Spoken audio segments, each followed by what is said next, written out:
90% হয়ে গেছে। এই যে দেখো পেঁয়াজের সাথে পোস্ত, এটা ভাজা চিকেনটা, এবার পোস্তটা দেওয়া হবে।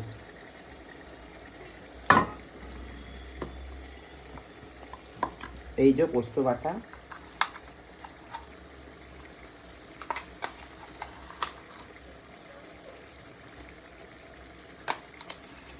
দিয়ে দিয়েছি।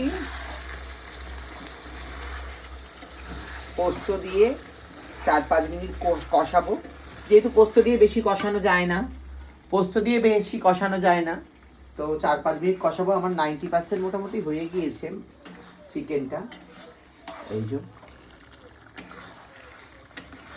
তো শর্টকাটে যদি চিকেন খেতে চাও তাও চিকেন পোস্ত, এটা রুটি দিয়ে ভাত দিয়ে মানুষ অনেক অনেক ভাত অনেক অনেক রুটি খাবে। খুব টেস্টি হয় এই জিনিসটা, দেখেই বুঝতে পারছো। আর হ্যাঁ কিছু লাগে না। তো ভিডিওটা কেমন লাগলো প্লিজ লাইক কমেন্ট শেয়ার করে অবশ্যই জানিও। টাটা।